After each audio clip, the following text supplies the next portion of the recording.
One order of business, do I have a motion to approve the minutes that are posted on the website? So moved. Thank you. And do I have a second? I'll second. Thank you, Jenny. Okay, and could y'all, Gina and Fran, could you talk about Zoe's? Yes, our home lunch today, and even our tea was donated by Zoe. You all have to have their likely to learn to try not to take it from the store. So there's no one here representing them right now, but when you go in, be sure you take them. Yes, great. Okay, and now we have the park version. Hi, my name is Lizzie Hinton. I'm president of Park Version this year. We'll be singing Somebody I Used to Know by Godier and The Longest Time by Billy Joel.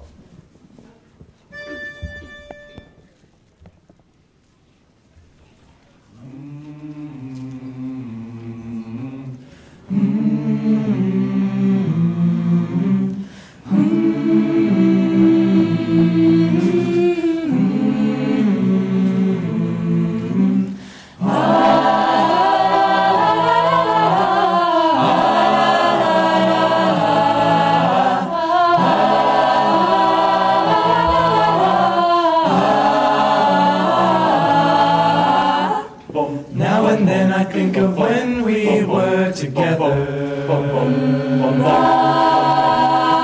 Like when you said you felt so happy you could die. I told myself that you were right for me, but felt so lonely in your company. That was love and it's an ache I still remember.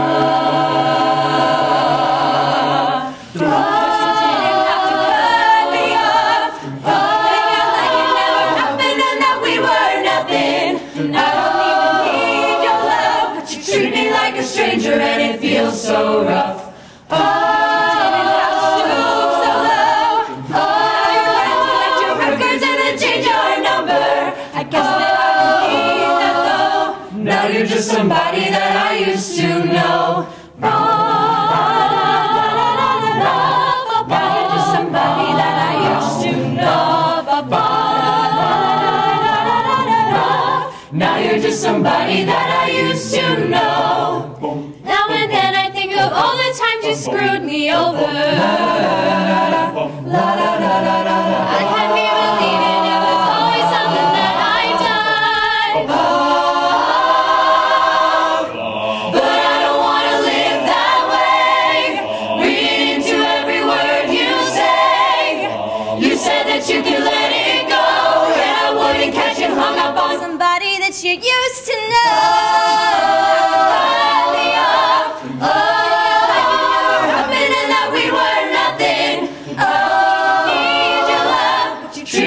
Stranger and it feels so rough.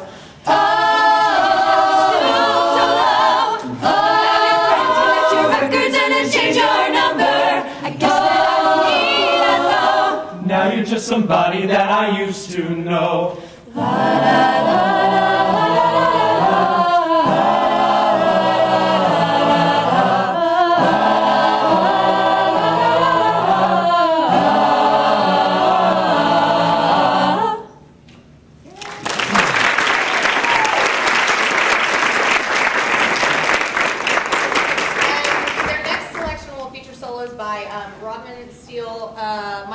and Travis Morin.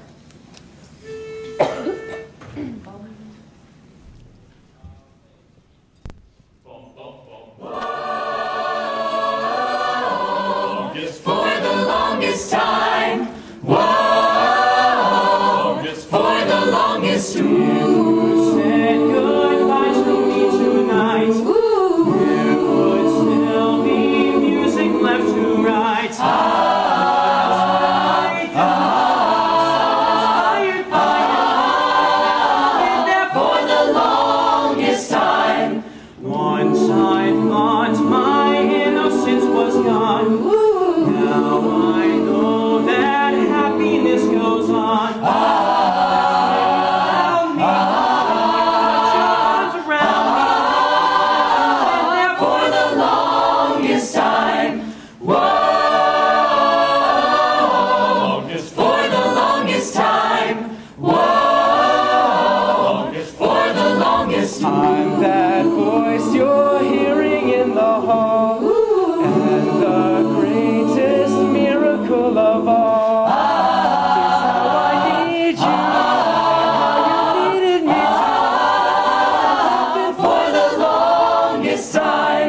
Maybe this won't last very long. You feel so right, I could be wrong. Maybe I've been hoping too long. I've done this far, more than I hoped for. Who knows how much further we'll go on? Maybe I'll be sorry when you're gone. I'll take my chances. I've forgotten nice romances.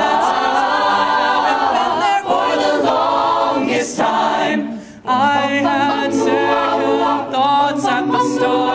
I said to myself, hold on to your heart. Now I know the woman that you are. You're wonderful so far, and it's more than I hoped for. I don't care what consequence it brings. I have been a fool for lesser things. I want you so bad. I think you ought to know that I intend to hold you for the longest time. Whoa, for the longest time. Whoa, for the longest time. Whoa, for the longest time.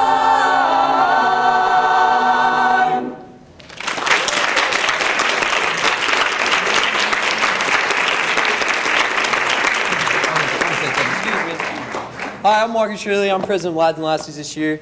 We would like to invite everyone to come out to the Snyder Plaza tree lighting on November the 18th.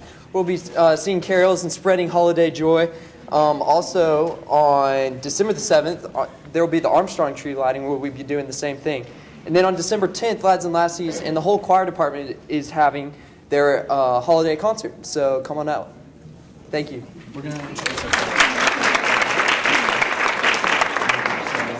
Sure.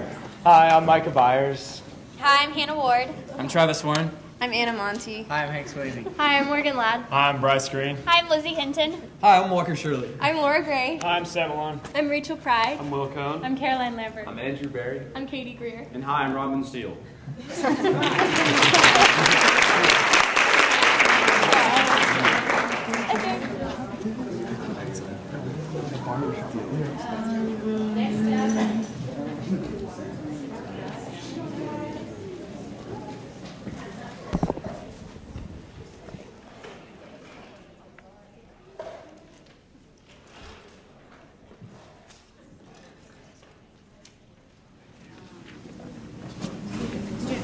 Okay. Student council, we have Stephen and Cooper.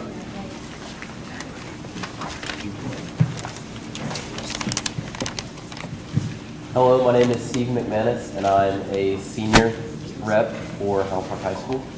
I'm here today to speak on the anti-bullying campaign that we held last week at our school. We did a few things that we came up with on our board, and we meet during lunch every day. So these are a few of the ideas and things that we carried out among a huge list of things that we originally gone through.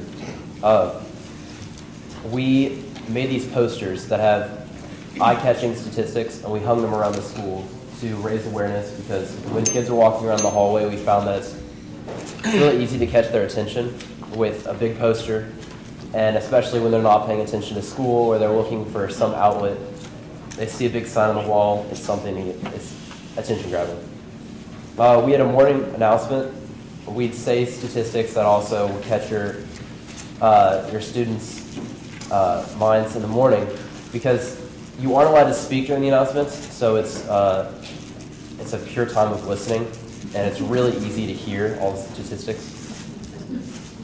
We handed out anti-bullying cards, which outline what we believe is bullying. So a lot of children don't understand what can qualify as bullying, and for that reason they never report it.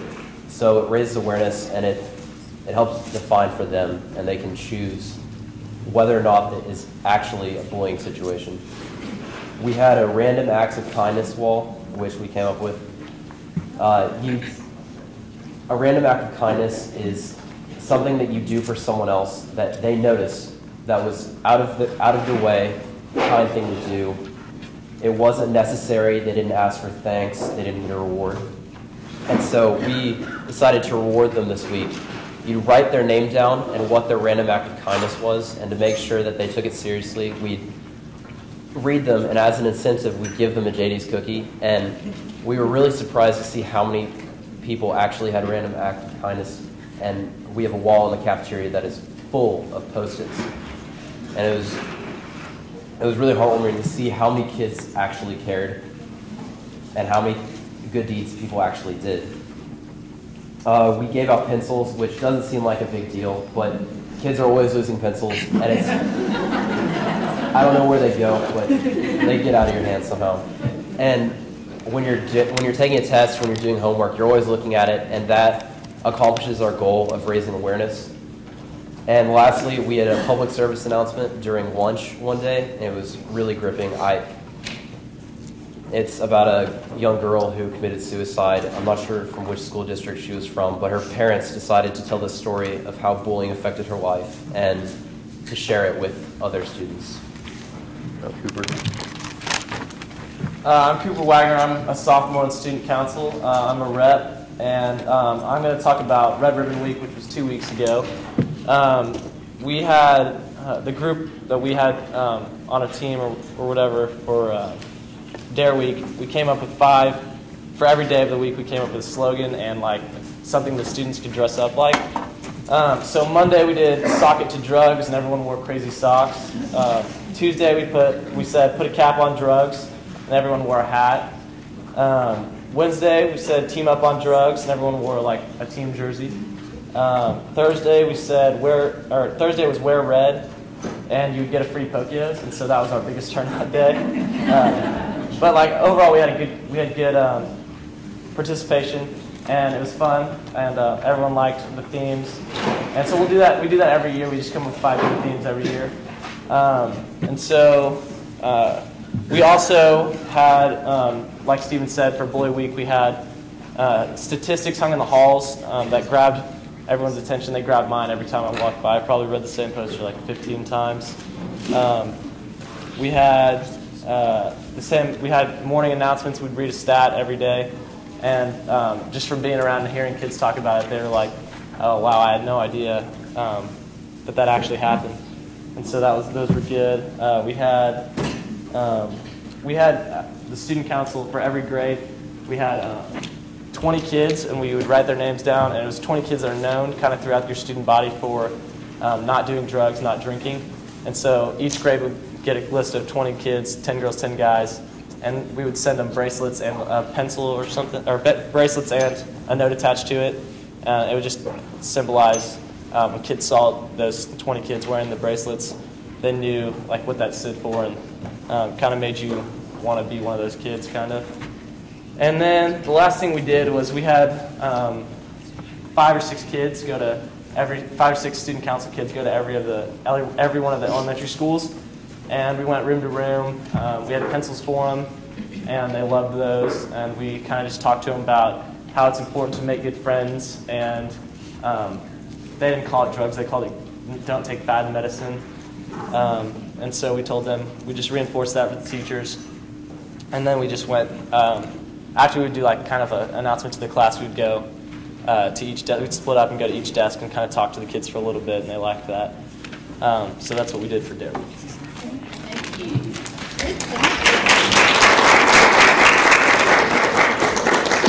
Now Sarah and Lauren from Community Service Council will make an announcement.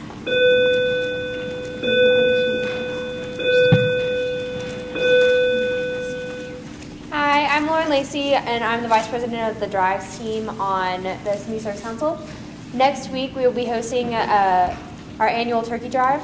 Last year was our first run at it, and it went really well. We raised 953 turkeys. Our goal for this year is double that, so we want 2,000 turkeys. Students can receive up to 10 hours. I mean, more turkeys are welcome, but students can receive NHS hours as well. It's from 6:30 to 9, so bells can bring them in when they come into their rehearsals, and it's next Wednesday. So, at the Arches, yes, November 14th. So, Yes. And all of the HPISD schools are participating, so it's not just us this year. We have all the elementary schools and the middle schools participating, so we hope it's a really good turnout. And just a few reminders about our website. I know some students might have been having trouble with it, and we have a new one, so it's hphscsc.org. And if you get to it from the high school website, that you should not have a problem logging hours. And also for students that are in need of service hours, they don't quite have where they need to be. We have a calendar on the website that's, if you just from here to the website, scroll down a little bit, and there's a calendar where we're constantly updating service opportunities, and if you hover over what the service opportunity is, it'll tell you who's in charge of it, how to contact them, what you're doing, where it is, when it is, and so that'll hopefully get more kids out and serving the community and getting those hours. And that's it. Girls, how does the turkey work with your service hours? How many turkeys do you bring? You can bring up to 10 turkeys, which is up to 10 hours. One service hour each. Your first turkey, if you're in NHS, you will receive one NHS hour and one regular hour, which you will need to you'll need to take care of and go on the website and log it in and say that you received that hour. Is there a receipt when you drop the turkeys? We will check your name off and log in how many turkeys you brought and check off if you're in NHS, and it'll be So you recorded. don't go on the website and do it yourself? You do. Well, That's just you for do our it. records. That's just for our records, Yeah. to make sure kids aren't To double check right. when kids will. Yes, ma'am. And you can bring more than 10 turkeys, but 10 service hours is the max amount of service hours you can get. But you're more than welcome to bring more than 10 turkeys if you can carry them. And Haley McCollum, who's president of the senior class, is going to give a couple of announcements. Hi, I just have a couple announcements from Ms. Ryda and Student Council about the Senior Talent Show and a play coming up. Much Ado About Nothing is on November 10th at 7 p.m. and also another showing on the 11th at 2 p.m.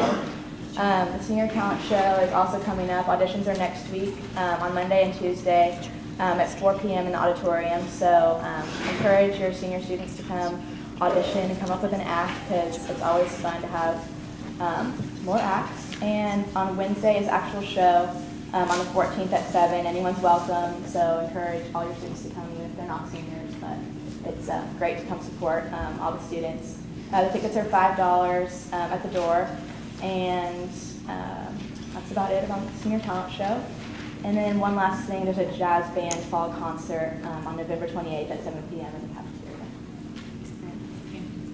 Thank you.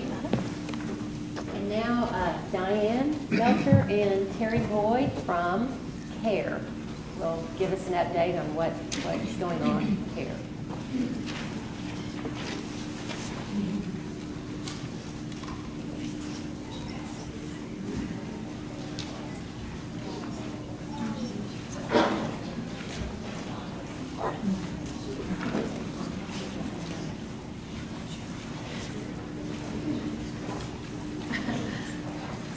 We thank you for letting us come and speak to you today. Our new Executive Director, Pam Blankenship, would have loved to have come, but we had a crisis that came up in the office and she had to be there. So Terry and I are filling in, and we can only hope that we cannot do her justice, but I can tell you a little bit about what CARE is. We stand for Chemical Awareness, Resources, and Education.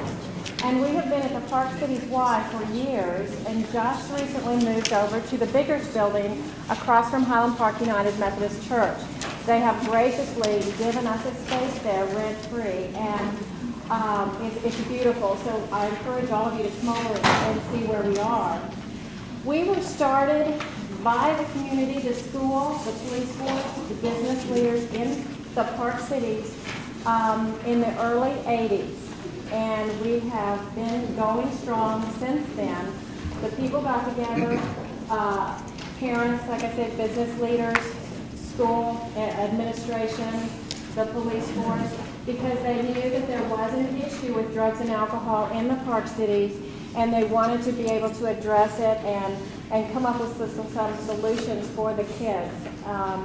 So we are a free resource. We have a database full of therapists, counselors, treatment centers, all kinds of things that people call us for. And we try to give out then maybe 3 or 4 different places that someone can call for help. We also have some classes that we teach, and I'm going to let Terry tell you a little bit about those. One class that you all might be familiar with is called the New Directions class, and it's for high school students and their parents. And it is purely educational. We bring in a lot of guest speakers. One night we bring in a policeman and a lawyer, and they talk about what the law is.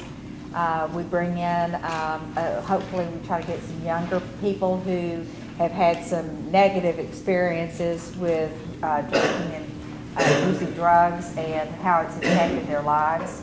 We found that it's more impactful to have somebody young talk to than someone my age, of course. We bring in some parenting experts because let's face it, none of us know how to handle what's going on in the world today. So it's a purely educational class, which we really, it's a very good class. We also offer a teen screen, which was developed by Columbia University, and it is about a 10-minute program on the computer that is sort of a mental health checkup, and it does not give a diagnosis at all, but it may show anxiety, depression, an eating problem, things like that. And if the child wants to take that, we don't report to the school or anything. It's completely confidential. I think in the 9th grade they do it across the board here at Hyde Park. But we do it on an individual basis. And so if you know somebody who would be interested, that is completely free. We bring in a counselor to do that teen screen because we are not counselors, we're just educators. We also have a class that's called Because You Care, and this is for people who have got a loved one who is experiencing issues with alcohol and drugs. So thank you. Thank you. Okay,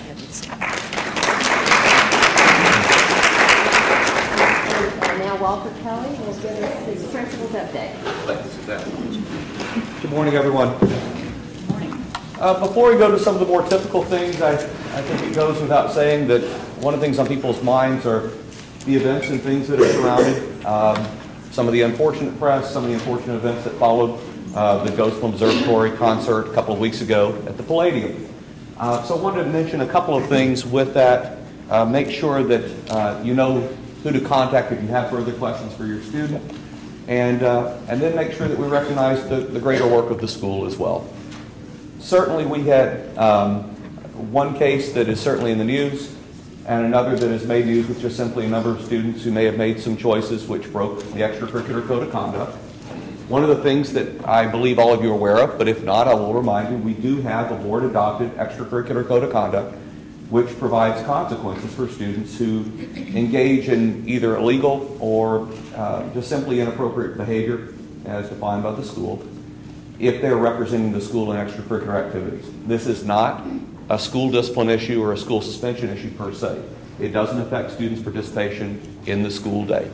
However, when we become aware of things, we are required to investigate, show due diligence, and be as fair as possible in working with the student, family, and the organizations.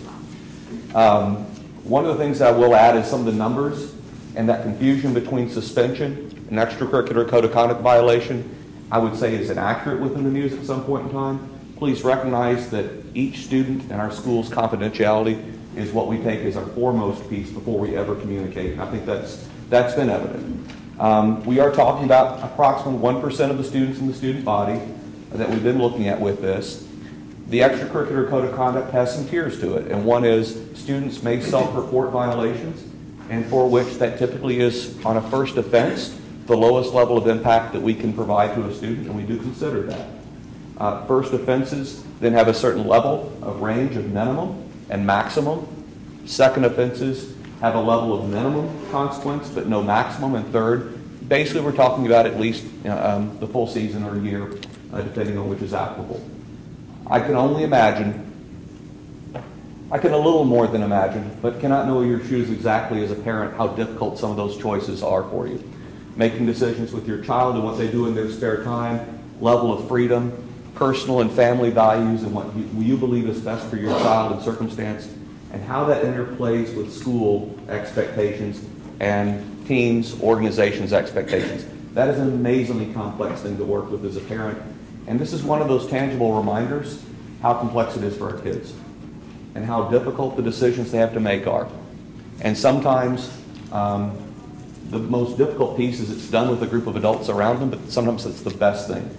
And the other point of reminder I'd like to give you is for any of our students, if we're talking about poor choices, substance abuse, illegal activity, there are really 3 levels to this.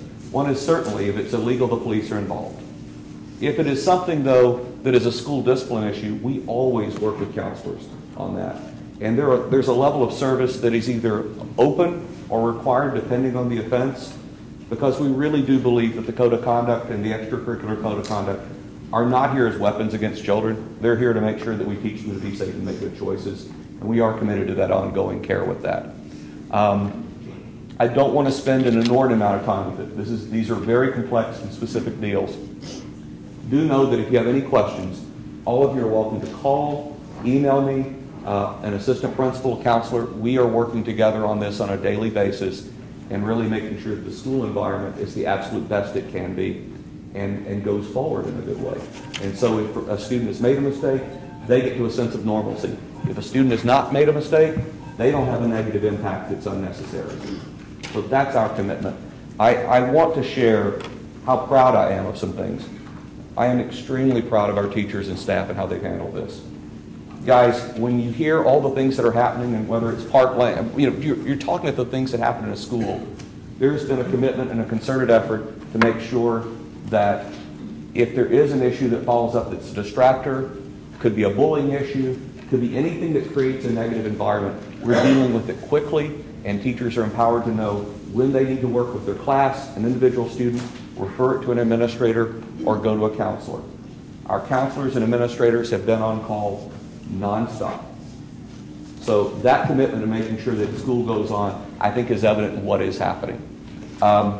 I want to transition to the things that affect 100% of our students. And starting with, I have a few brag points. So this is a bit of an odd transition, but I just want to put it in contrast to what is happening and what we're very proud of. Our tennis team just won their 14th state title this last weekend. There's a rather gaudy stats, but want to congratulate Dan Holden and Tyler Jimenez for their work with our kids. First gaudy stat is this is not only the 14th, but their 5th straight, which is a UIL record. They have 107 consecutive dual match wins, and for those who don't play tennis, no, that's not a normal thing. The even gaudier piece is there's one loss that separates that and 114 match streak that preceded that. They did not lose a match on the court. While the record for the state semifinal was 10-9, that was because the other coach required that we forfeit the 9 matches after we had won 10-0. Enough said. We're very proud of them. They have represented the school in a wonderful way. It was a pleasure to watch them at College Station this last weekend. One of the great things that we have is not just a girls cross-country team that involves, as you know, about 130 members approximately every year. They're going to be running for a 3rd straight state title. But here's the cool part. Our guys are really competitive this year. They won regionals along with the girls, and they really are one of the top 5 in the state, and they've got a good chance to do really well, win, or make the podium. So we're really proud of Coach Allen, Coach Adair, excuse me, wrong Randy, but Coach Adair and his work, and with our guys as well, and certainly with Susan, Aaron, Chad, and Jerry with the girls. Volleyball, I've seen some people around here had a quick turnaround from last night. Heartbreaking loss to Frisco. They played great. They've had a great season. For those seniors that are leaving, they've really seen through a transition piece, seeing us going back in the right direction. We have a great young team coming back next year. After Aledo, football was a little concerned, but we are now 6-0 and going for our 7th game in district, 7-0 in district this Friday, and have made the playoffs, so we look forward to them. On another turn, debate won 1st place at the University of North Texas Classic this last weekend, so congratulations to Toby Wisenhunt and our debaters. We have 4 HPHS students that were just inducted into the International Thespian Society, so congratulations to J.E. and Linda and those students. And something that is actually something, but it's much ado about nothing. 7 o'clock Saturday, 2 o'clock on Sunday in the large odd. You know, guys, when we have, I'll tell you, this is one of the great locations, and the odd is the large auditorium is the other. If you ever see in dealing or think as a parent you're working with problems or as an administrator, just come down here. Watch what they're doing. It's phenomenal work. Orchestra had a great concert. If you were there at North Park Mall, all the middle school, all the high school orchestra students, wonderful piece. So thanks to Peggy and her work with our students. It was fun and amazing. Even with some of the costumes, it was still fun and amazing. It was really kind of a, it's kind of a contrast. You see this kid in a really gaudy costume, and then this beautiful music comes out, but that's life with teenagers. Band, many of you have been on this journey the past few years with us. Our kids chose this year for the first time basis. Our kids and directors collectively decided to go with the large school UIL trial this year. So they went with the 5A schools and a handful of 4A schools. They were one of only 4 4A schools in the region to score all ones in the large school competition. They are just doing great.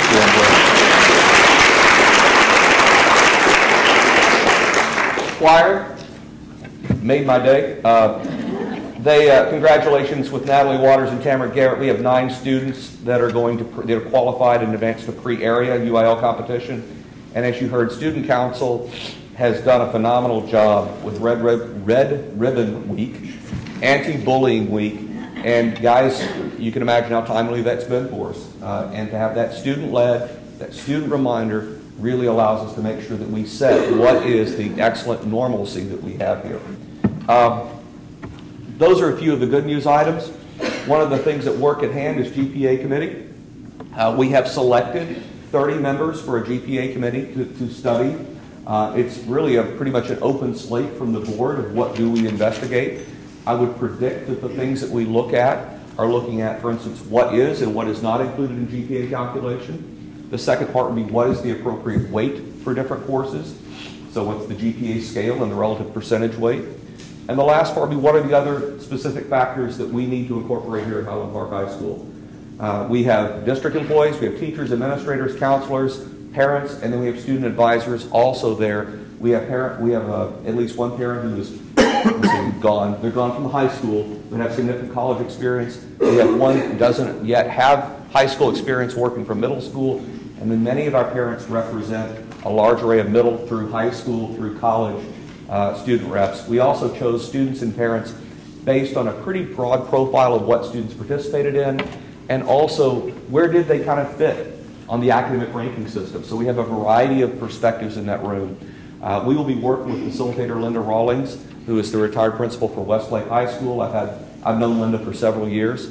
She's a skilled and wonderful person, and it allows us to have a conversation where we have a true neutral facilitator, and quite frankly allows me and the administration to be part of that conversation in a constructive way. And I appreciate the service because that's going to be a pretty significant time investment between now and early spring, and we will make recommendations to the board in the spring and possibly continue work beyond that. There are many other things that we could cover that are a little less glamorous with the instructional feedback we're providing teachers, work we're doing with data analysis, with grades, with science and math in particular. We're doing a lot of just what I call the grist work of education. And what I'm most proud of my staff in this school is, with all the little news pieces that are going around and some of these distractors, school is happening on a quality level, and I appreciate your help and support with that at home. Thank you very much, and I appreciate the time.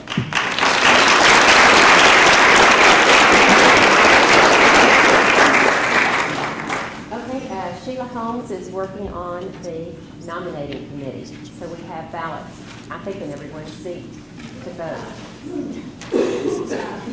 Are beginning the nominating process for next year, shockingly.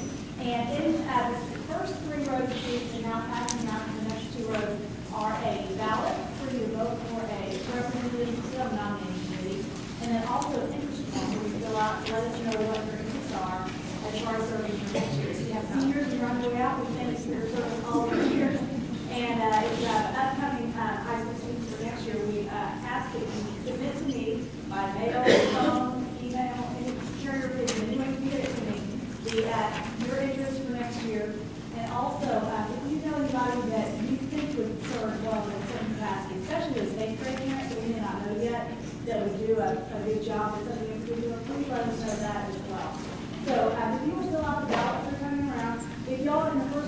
those seats are empty next to you, pass back the unused ballots and interest forms that are in the seats to the economic or copy. And just please let me know if you have seen interest at all and take your time. And Mary Taylor, fill in on what the gift committee decided recently. The Hillsborough High School Gift Committee met on October 29th. We had, forgot I'm on video. Oh boy. The gift committee met on October 29th. We had, the funds that we used for gifting came from several sources, including the proceeds from the cafeteria, the supply room, PTA operations, and a few other things. We had a total of $150,550.52 to gift. So, subject to board approval, the board has to approve all our gifts, and they won't meet till next week. So, subject to board approval, we will be giving a bunch of different gifts. Some are recurring gifts that we give every year. Those are things like staff development, holiday gifts for the teachers, the principal's discretionary fund, things like that. We also gave a gift to the Tartan Fund of $10,000. The Tartan Fund is an endowment fund that the Highland Park Education Foundation has started to benefit the district, all schools in the district, which they're trying to build up. And so in support of that effort, we gave $10,000 to the Tartan Fund. After all those recurring gifts and our gift to the Tartan Fund, we had about $99,000 left for departmental requests. And that's, teachers actually will make requests to the gift committee for things they feel like that are needed in their classroom. So we got to fund a bunch of wonderful things for our teachers, including things like we gave money to the Literary Festival. We gave money to lots of technology requests across all kinds of departments, including things like we are going to buy iPads for the math department to use in a web-based math activity that some of the math teachers want to do. We're also buying iPads for the special ed department so they can teach life skills to the special ed students. We are buying 5 new potter's wheels for the ceramics class, which has become highly popular. The ceramics class numbers are growing, growing, growing. We also are buying stereo microscopes. I didn't even know what one was until we did this meeting. Stereo microscopes that they're going to use in science classes for specialized dissection activities. And also we are going to be funding, we're giving money for our teacher technologists to attend a technology conference for educators, which we think is going to be really great for them. And those are just some of the things. There's lots more things we did. So we were excited because we were able to fund all approved teacher requests. And the remaining money that we did not spend right now, we have reserved to use in the spring for requests that will come up then, because spring requests are usually heavier. So thank you for your support, and hopefully your kids will see some of these gifts in action.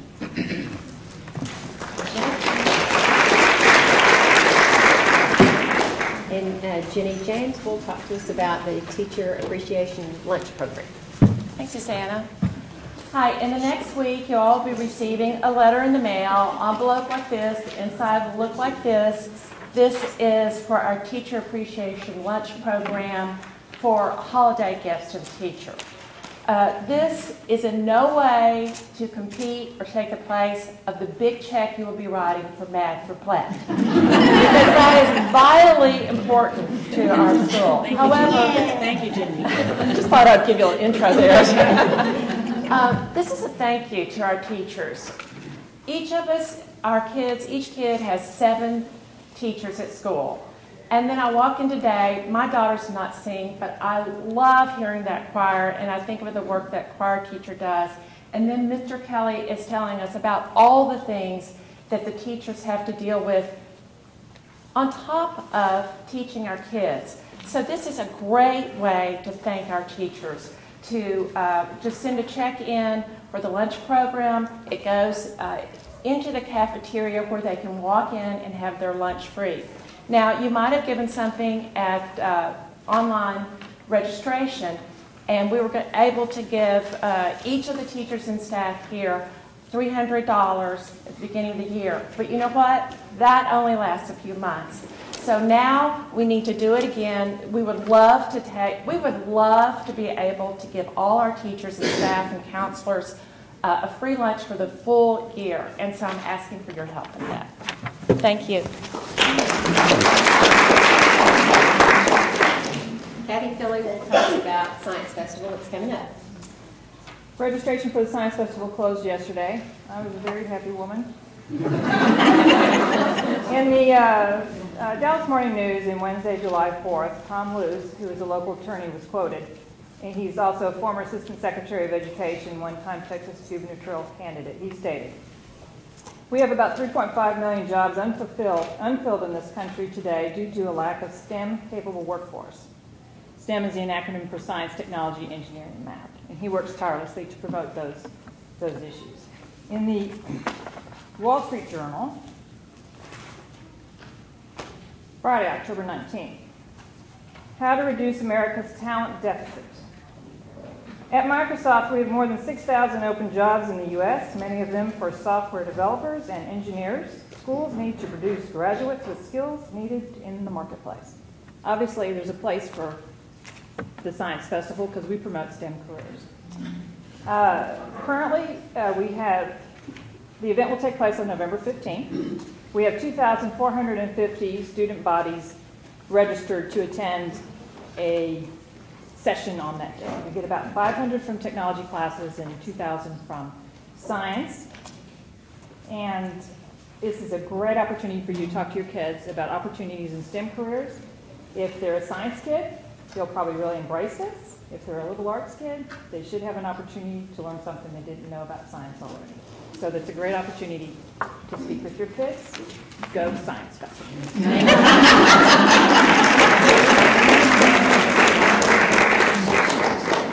Ann and Roxanne will let us know what's going on with the junior lunch bunch. Hello, all. Hi there. It's us again. You're number 3. Yeah, I will say, according to that Science Festival, this is coincidental because in our lunch bunch next time, we are having Ames vocational testing come, which I'm a massive proponent of because my son, who is so not sciencey, I said, the New York Times says all the jobs are engineering. You need to be an engineer. He goes, no. And so he took Ames and they were like, you should not be an engineer. I'm so big on this Ames thing. But anyway, we have the director that's been there since 1982 coming to talk to us. This is next Thursday, the 15th. And then we have a test prep, the Dallas local rep from Revolution Prep, and then we're going to have one other guest speaker as well.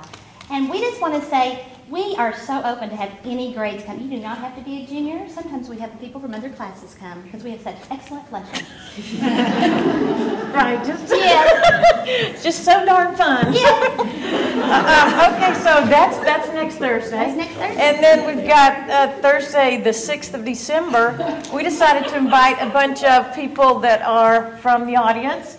We've got some moms coming and some dads coming and some kids coming to share with us the whole experience of applying to colleges, filling out the applications, choosing the schools, and all that kind of jazz. So, yeah. What to expect for your senior year when you're expecting? Right, make a note of that, December 6th.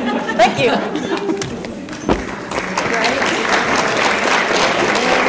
Okay, I don't see Lisa Kilpatrick, but next Tuesday is Judge Barlow, University Park judge, coming to speak to us on legal challenges facing students and parents.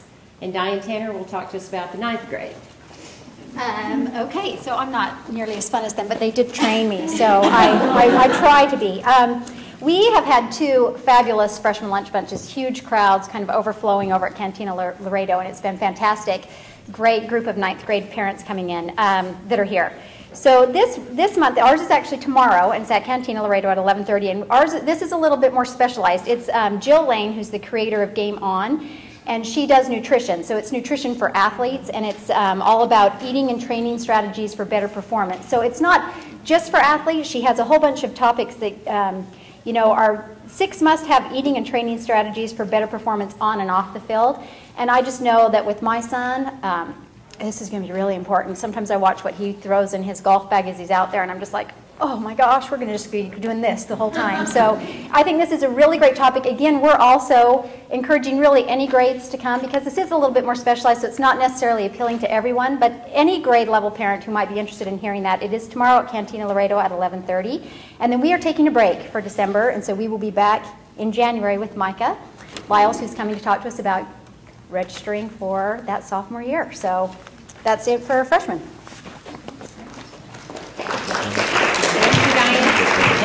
Sarah Harden couldn't be here today, but wanted me to announce about the world premiere of the documentary Head Games. It is at Studio Movie Grill today. It's about concussions, and it's by the director of Hoop Dreams.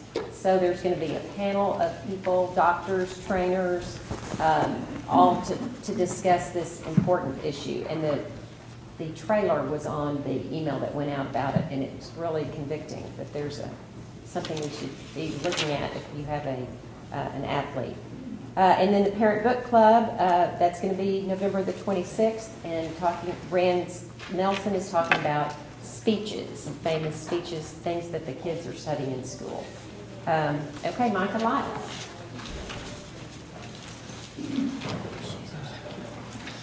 Listening to those reports makes me tired. There's so much going on all the time. This is usually when I give my annual counseling office by the numbers, where you hear everything we're doing.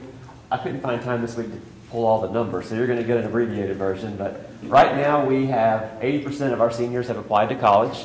2,239 transcripts, at an average of 5.8 applications per student right now. And that's about average.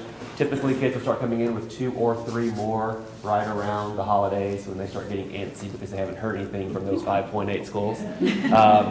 But anyway, so that's kind of where we are right now. 481 seniors, so 386 of those have applied. And then I'm harassing the rest of them. We had a great Freshman Community Day this year. If you're not familiar with that day, we bring in about 15 to 18 community service organizations that set up and do a fair-style presentation for our freshmen while the juniors and sophomores are taking the PSAT. We also had 4 representatives who came in and spoke to them through rotations about different opportunities for them to get involved with their organizations. Habitat, Brian's place or house. One of them's an apartment complex, one of them's the organization. AT&T Performing Arts Center, and then we had another, I can't remember who it was. But we also that day screened the documentary Smile Pinky, which if you've never seen Smile Pinky, you need to go Google that and check it out because it was done by a Highland Park alum who won an Academy Award for the documentary. And it features an organization that goes throughout the world and corrects cleft palates. And so we support 2 organizations that do. We do Smile Train and Operation Smile. We ask all the students to bring a donation that we can contribute to those organizations. This year we raised $619. About $240 covers 1 surgery. So we're always thrilled when our kids cover at least 2 surgeries a year. And then we had one student who was so moved by it that we had a $1,500 donation also that was given by a family. So we are sending $2,100 to those organizations this year. So we're pretty thrilled with the results. The kids are so well behaved. It's pretty phenomenal to watch how connected they get with that. We did do Teen Screen with our freshmen. We had 278 freshmen who chose to participate. Just so you guys know a little bit about that, I know the CARE representatives talked about Teen Screen. What we do is any student who, it's completely anonymous by student ID number, until something tips us that there's a concern in the areas of anxiety, depression, or sometimes suicide ideation. If those things do trigger, then we do look up that student's ID number. The counselor meets individually with that student, and we follow up with the parent as well. On average, we have about 5 students per year who come up on that radar, and we get to meet with them. More often than not, they're already getting help in some way. But each year we usually do have one student who has not discussed these concerns with their parents, and so this gives us an opportunity to kind of take care of that with them. And so it's a really good, beneficial program that we provide to our kids, and more often than not, I find our kids are being really honest on it. In fact, one of the kids that I met with this year, she said, "Am I the only one who was honest on this? Am I the only one getting pulled in?" Not at all. But it opens up some great conversations for us to continue to have. We've praised the student council's work that they do with us on behalf of the counseling office a lot of times, And if you've not seen the posters that they have put up throughout the building about anti-bullying, you need to just walk through and look at them. They did a phenomenal job this year with some of the messages. We're really focusing on the message of Scots do behave this way, Scots don't behave this way. And our student council has really come up with that and run that campaign and done a great job with it. Our next couple of events tonight is the results night for the mock exam. So if your students took the mock ACT or SAT with us, Revolution will be here tonight to go over those exam results with you if you're interested. That's 6 o'clock in the multipurpose room. And then our next event is a financial aid seminar on December 5th. That's 6 o'clock in the multipurpose room. We invite all parents to that, sophomores, juniors, freshmen if you're interested, and then seniors if you need that last minute push for the financial aid process. But we have a speaker coming from SMU this year who's just going to talk about the process of financial aid, how it works, the differences in federal aid, scholarships, grants. He does a really, really good job, so it's a great opportunity for you to hear about those programs. So thank you so much. And Delaney Roth and Keith Laycock, two Mad for Plaid chairs, are going to come talk to us about Mad for Plaid. Hi everyone, I'm the high school chair. I'm Delaney Roth, and this is Keith Laycock, co-chair from the Highland Park Education Foundation. And I'm just going to give you a quick rundown on some of the on what Mad for Plaid has done thus far. Right now, compared to last year at this time, the number of gifts is up. The dollar amount is about the same. That's all right. We're hoping to get some more money in. A lot of that is comprised of grandparents. This year, as you know, we asked for grandparents' names online registration, and we went from about 220 grandparents to over 1,800. And they are doing a great job of sending in money from all parts of the country. So we're very excited about that. If you have not given your money by Thanksgiving, you'll be getting a postcard in the mail with children holding up the signs. So we really want to see signs in the yard, in everybody's yard if possible. I know there are only 3 on my entire street so far. I'd like to see a whole lot more. And it doesn't matter what size of the gift. We just would really like you to give what you feel you can, and hopefully it is something. And with that, I'll let Keith speak. I'm going to give you a little more of the hard news, is that we're going to be $3.1 million short funding this district this school year. And as Jenny already said, and we thank you very much, this is the gift all of us need to give. As a community, this is our tithing obligation to our school district. If we don't do it, nobody does. And currently, at least last year, only 32% of our families with school-age children gave to Mad for Plaid. And yet this fundraiser touches every school child that we have. It pays about $3,200 for each salary of every teacher. It brings technology to our middle schools and to our high school that unless we get it from the elementary schools when it's 3 years old, we don't get it. And I tell you, I was at the Dad's Club, Central Dad's Club meeting yesterday. It's amazing what was raised at the Armstrong auction. $380,000. They're getting 160 iPads. We're going to get some old Kindles, I guess. I don't know what we're going to get. Whatever they're going to give us is what the high school and the middle schools will get. And let me tell you, we raise money for all sorts of endeavors. I had a basketball player, I had a cheerleader, and I had a bell. I was raising money like crazy, but I gave every year to this. And so I'd encourage you to spread that word and give and get a sign in your yard. That's it. Thank you. Julie Smith, I'm talking about barbecue with band. Hi, I'm Julie Smith, and as most of y'all know, this is my uniform. I wear this just about every day. Blue Out is happening this Friday, and so our Blue Out shirt this year has the Frocket tee with the Keep Calm and March On, so we're trying to march on to victory. We also this year included a long sleeve tee, so if you haven't picked that up, we are selling those out there, outside in the cafeteria. But however, this Friday, November 9th, the Highlander Band will host the annual barbecue with the band and Blue Out Night in the Highland high school cafeteria. And once again, Peggy Sue Barbecue will be served, and they're catering that for us. And lemonade will be provided by Raising Cane's. We'll start the festivities at 4:30 with carry out here on the out in the parking lot, and that'll go until 6:30. And dine-in will begin at 5 and last until 7. Dinner tickets, carry out or dine-in, are at $8, and we are also selling those. Angie Pyrox is selling those out in the hallway. During the barbecue this year, we'll have various live performances by the Highlander Band members. I think the drumline might be performing, the jazz band, and so on, other groups.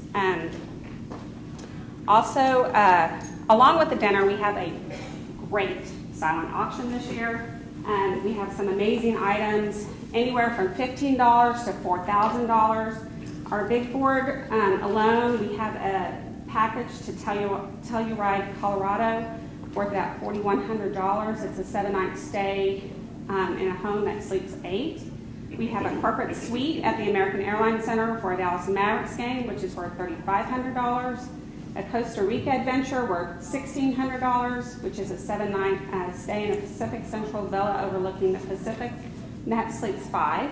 We have a South Padre Island condo vacation worth $2,500.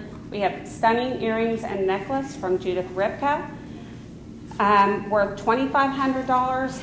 And actually, Miller Grass and White Rock Landscaping have a new, if you need a new Scotland Yard package, they have that. It's about, I think it's close to 200 square feet, 189, 190 square feet of Bermuda or St. Augustine grass with some landscaping.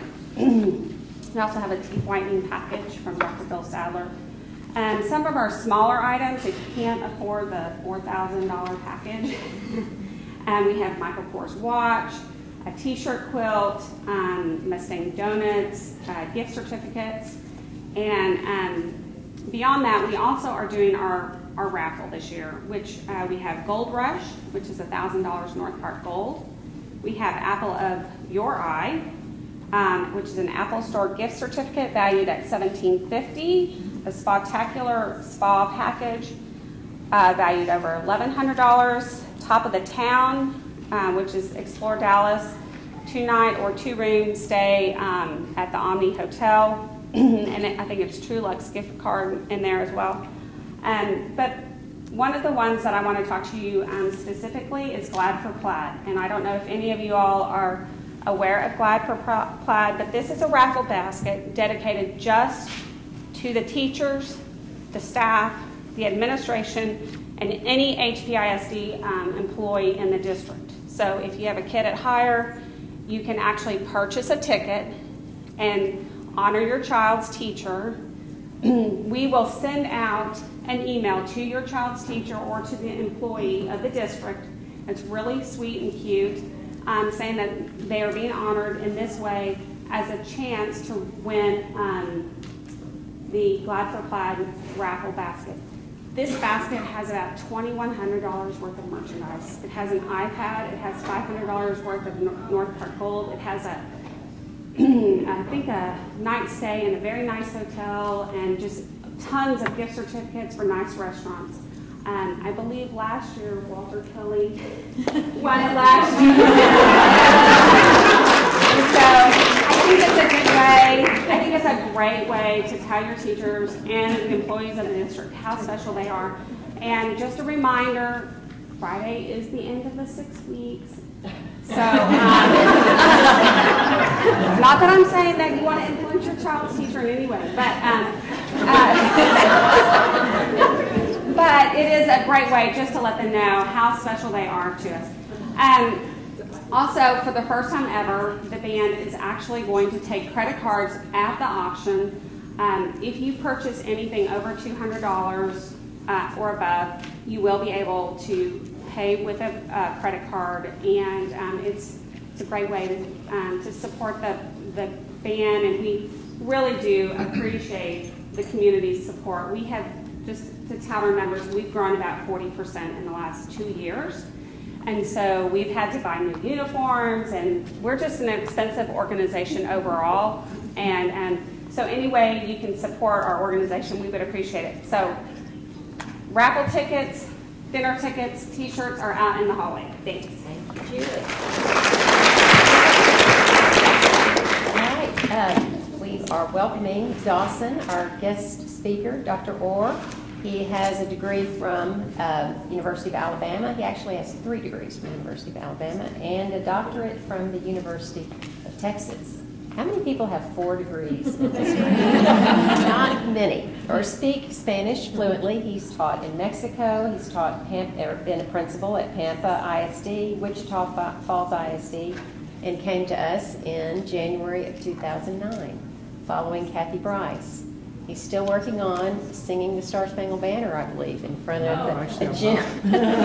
She kind of had big shoes to fill there. Okay, well.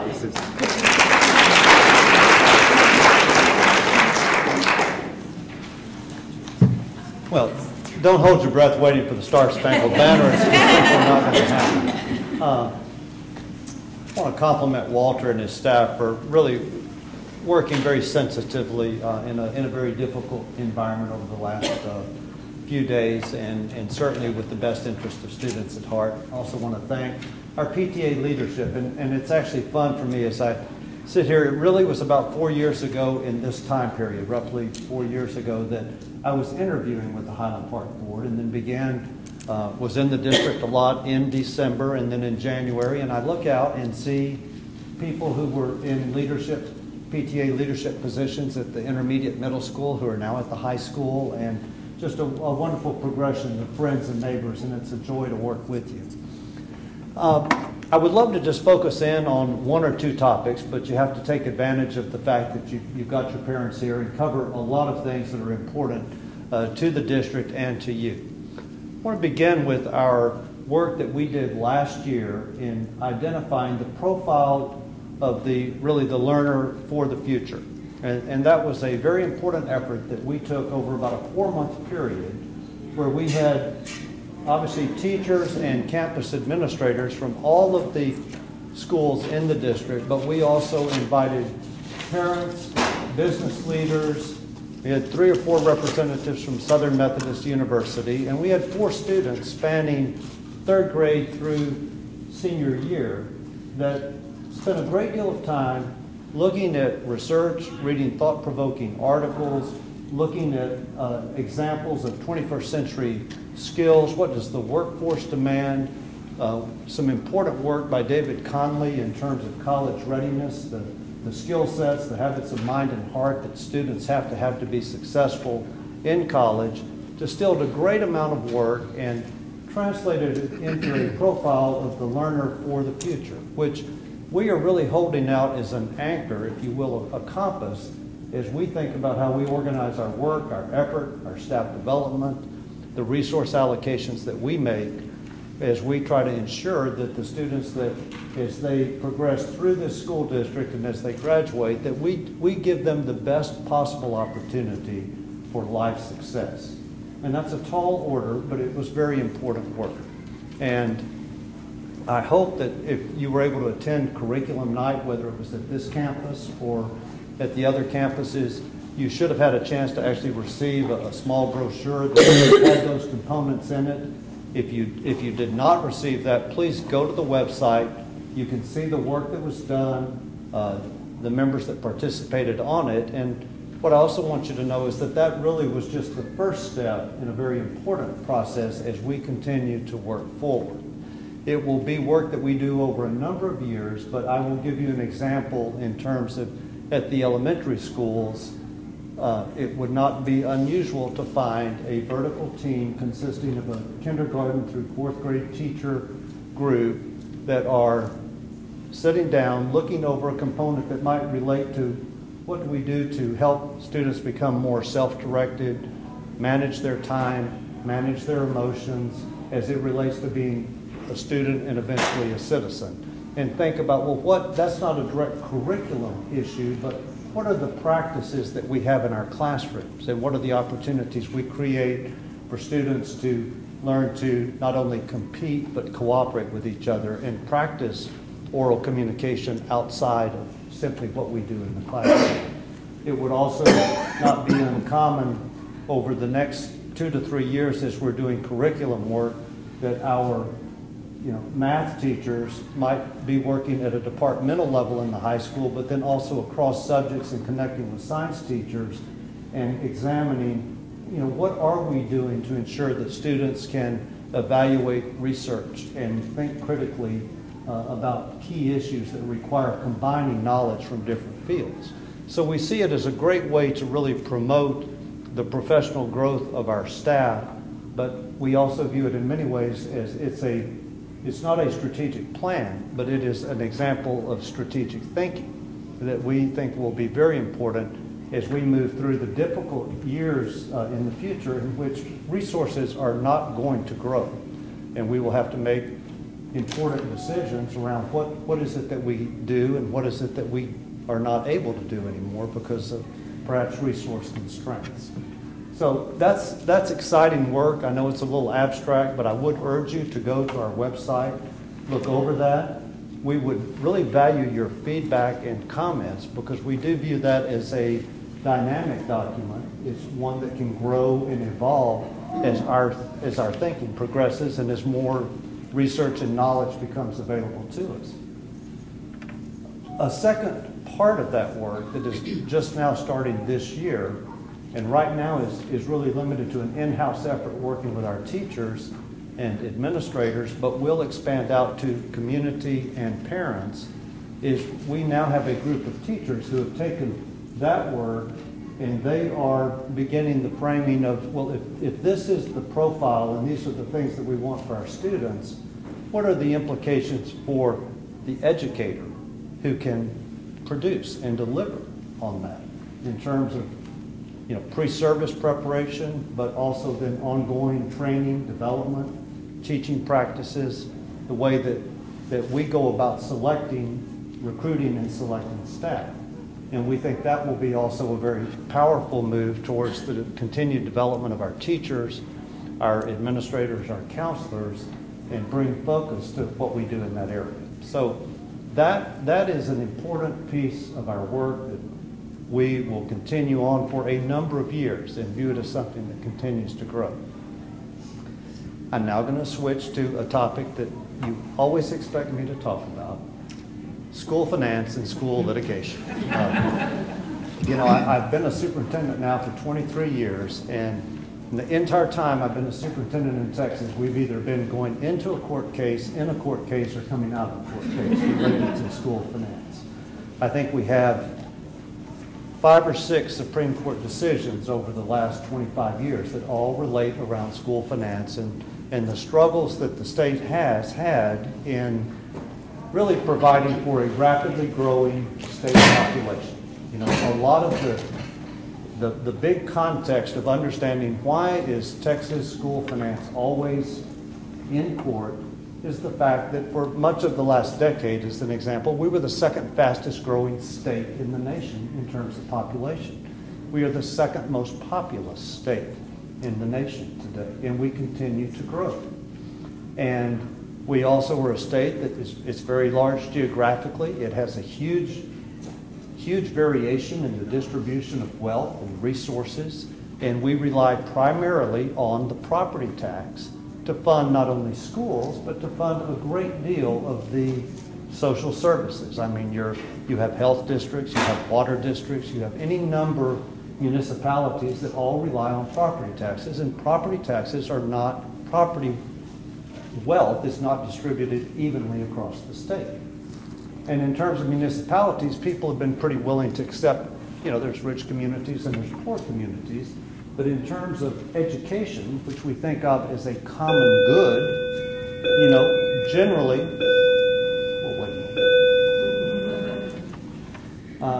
there's an understanding that the state needs, all children to have access to a quality education. And while there is certainly, the courts have said there can be variation and communities should be able to enrich, there is a concept of the common good, a common body of knowledge, a general level, the general diffusion of knowledge requires that there be some collecting and redistribution of state resources. That's really what's led to recapture, redistribution, all of those challenges. Very simply, you have counties in which 1 penny of property tax for a school district might generate as little as $25,000, and you have others in which a penny generates over $1 million. And so obviously that won't work if you're trying to provide essentially a similar education for children. So we're back in court again. Highland Park is part of a coalition of districts that our principal argument is that the state is not meeting its constitutional responsibility to provide the resources to reach the very standards it has set. The state establishes the curriculum, the state establishes the graduation requirements, the state provides for a testing system that students must be successful in order to receive a diploma, and they have cut resources at the very time that they've raised standards. And that's been the fundamental argument that our district and others have made. There are other districts who have made, not only is that argument true for them, they argue very strongly about the fact that there is such disparity in the amount of revenue that districts have in order to do the job. So there are some districts that receive, they're an outlier, but they receive as much as $12,000 per pupil. And there are others that receive as little as $3,500. And then there's an awful lot of them that fall in a $5,000 to $8,000 range. But it's very hard to find rhyme or reason to it. And they say that it's inequitable and it's arbitrary. And so those are really the issues that are before the court. What it will mean is, in all likelihood, we'll have a district court decision in January. The legislature will be in session in January. But I think it's important that we as citizens, taxpayers, and parents understand that the initial court decision will not provide resolution to this issue. It will be appealed to the Texas Supreme Court, and based on all of the other cases that have gone on, it will be a full another year before there's a decision. So we will be in the spring of 2014 before the Texas Supreme Court says yay or nay. And they may say the system is adequately funded. They can rule on part and different parts of it. They may say it's inadequately funded, it's adequately funded, it's adequately funded, but it's still inequitable, so the state needs to bring some up. There's an awful lot of ambiguity in terms of what the court ultimately will do. The last piece that I actually forgot to mention that's very important from our Highland Park perspective is we are part of those districts that have also sued that said there's no meaningful local discretion left.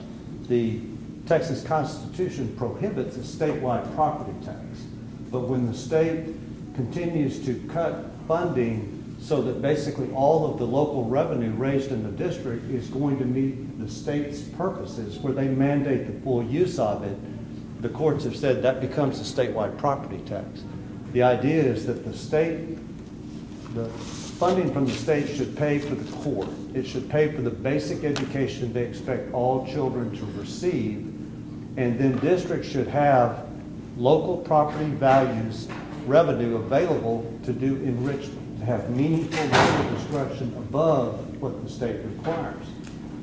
We had that for a brief time in 2006 when the state, after the last court case, lowered the property taxes, put in supplemental money, and gave districts golden pennies. But we actually had 6 pennies that were unrecaptured, and that represented meaningful local discretion that could be used. But then what happened starting, as you know, about 4 years ago, the state started cutting funding, and then 2 years ago, they cut $4 billion out of the funding, cut us by hundreds of dollars per pupil, so that now all those enrichment pennies have just become basic core support. So that's our other argument, is you have to give districts some control over their resources so that they can enrich and go beyond the state's minimum requirements. Now, where that will all end up still remains to be seen. When we go into this legislative session in January, 6 months ago, I would have told you, batten the hatches, it's going to be just as bad as it was last time. Overall, the state's financial picture is looking stronger. The oil and gas boom in Texas, the revival of oil and gas is certainly not a secret.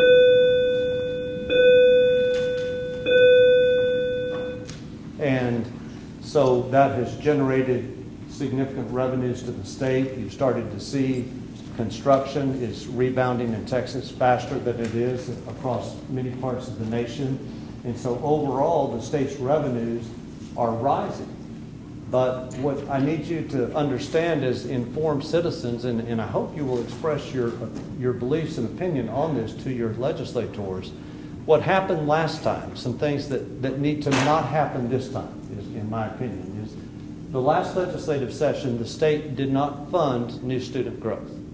So if you add 90,000 new students in, but you don't provide the money to educate them, you're taking the same amount of money, distributing it over a whole lot more students. That simply cannot happen again. The other thing that they did, Texas adopts a 2-year budget, 24 payments to school districts. The way they balanced their budget this last time, one of the accounting moves they made to balance the budget was that the 24th payment, which was due on August 31st, they simply moved it to September 1st of the following year. They kicked it into the future budget. So, you can only push that forward so many times. So while there is more money, a lot of the money will be used simply to, one, undo the accounting maneuver that was made. They also accelerated the collection of certain fees and taxes that can't be accelerated again. They've already accelerated it. So a lot of the revenue will just go to kind of maintain the status quo.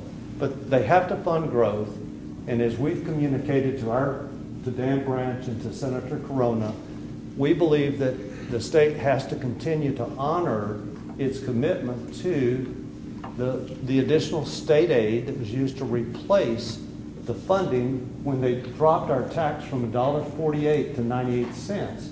They took a third of the local taxing power away, and they promised to replace it with state funding. Well, last session, they started cutting it. As they faced their budget shortage, they started eliminating the state aid for tax reduction. Over time, we understand that has to go, but our belief is that right now is not the time for them to continue to make those cuts while they're still trying to decide whether their system is constitutional or not constitutional and how they're going to fund it.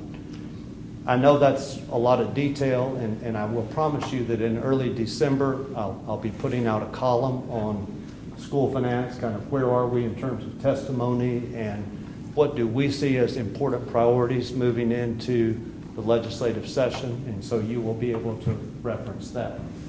Last thing. Wait a second. Wasn't that brought to you by Matt for Plaid? Yeah. Would you like me to do that commercial? I think so. Actually, I will throw in a 30-second commercial.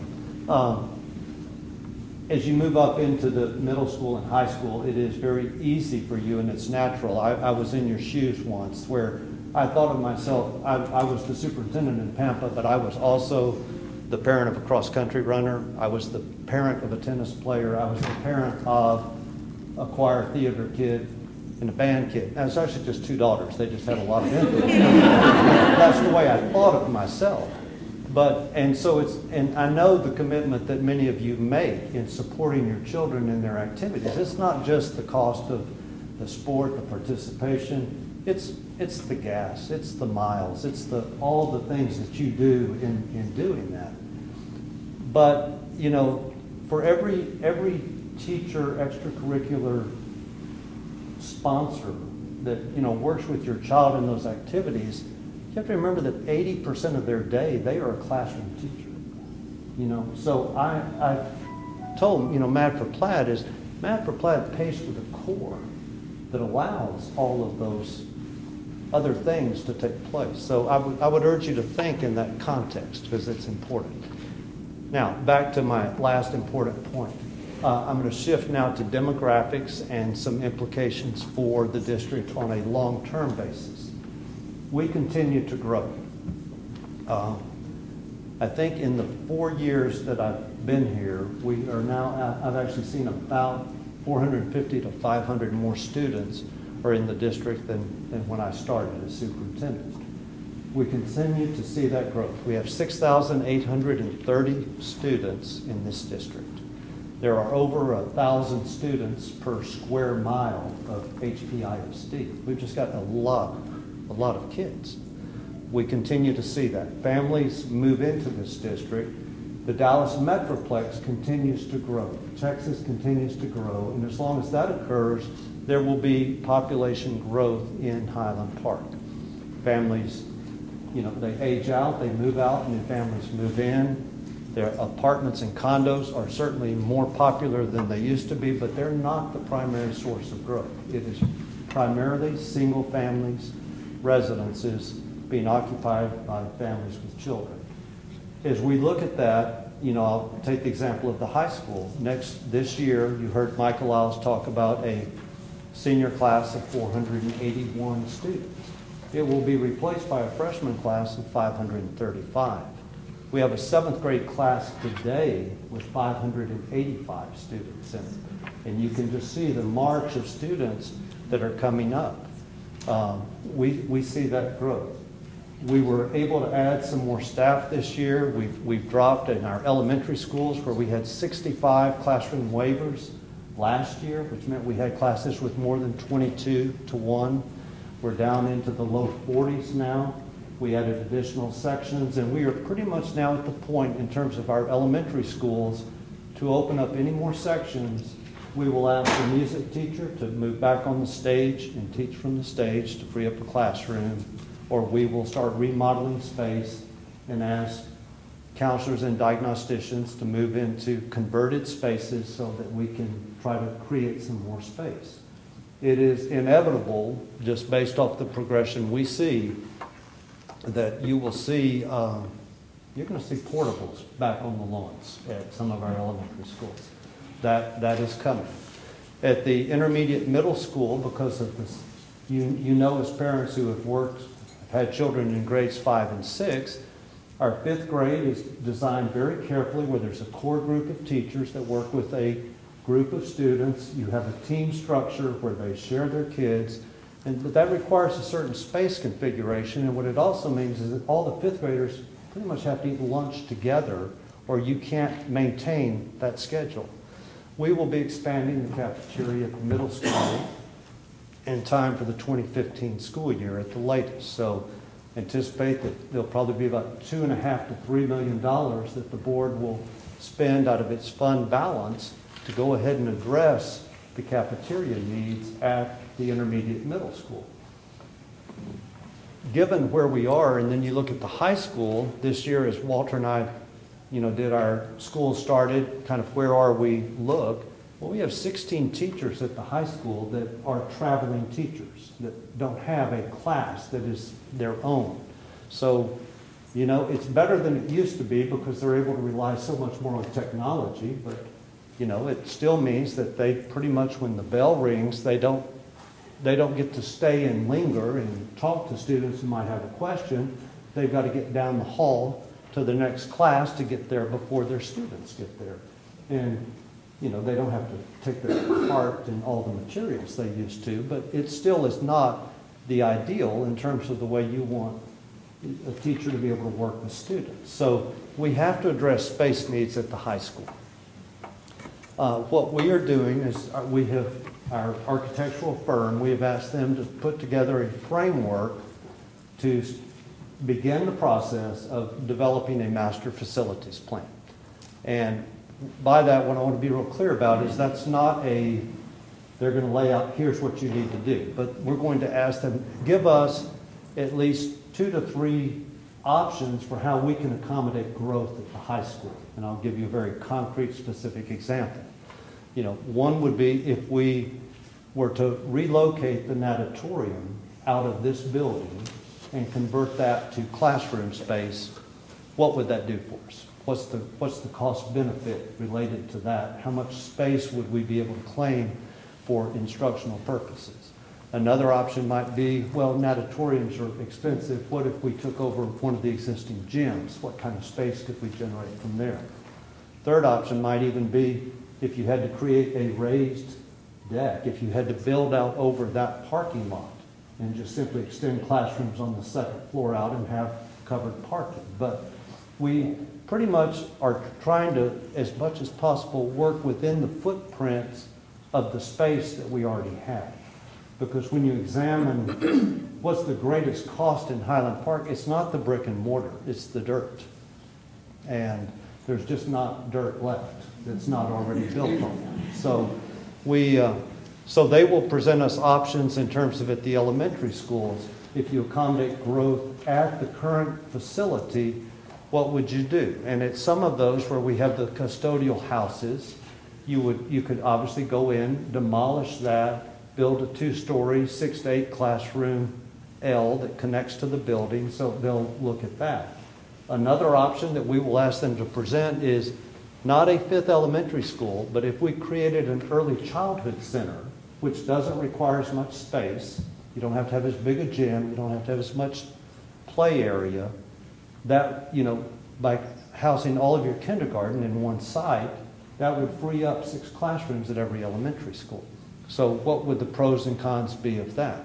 Now, all of those are really just components that then, that's when you create your community advisory groups and you start looking and saying, well, what's the impact? Because we recognize, as an example, an early childhood center, while it may not require as much space, it still requires some space that we don't currently have. And it also means that our families that right now, some of them already go to an elementary school and then they go to the intermediate school and then they drop off a freshman, well, they might be adding one more stop on there. And it's one more, group of parent leadership that's needed. It's one more factor. So there is no wonderful start from scratch, blue sky option. Everything is dealing with, you've already got a system in place. You've got a current reality. Every option will have pros and cons associated with it. But the first step is to at least know what the options are, involve your community, build off the work of the Demographic Advisory Committee that worked in 2010, and begin that process down the road. Now, when does that lead to a bond election? I don't know that. That's not where we are yet. You have to have a plan before you can budget your plan, and we'll have that dialogue. With that, I think it's 1 o'clock or later, but thank you for your patience. I appreciate it very much. That was a lot. Yes. That is a thank you for you and Carol to enjoy. Well, you're too kind. Okay, Thank we you are very much. adjourned. Thank you. This presentation is brought to you by HPTV. If you or someone you know would like to sponsor this unique TV station, please email Mrs. Kelly Snowder at snowdeck@hpasd.org. And from all of us here at HPTV, we thank you for watching.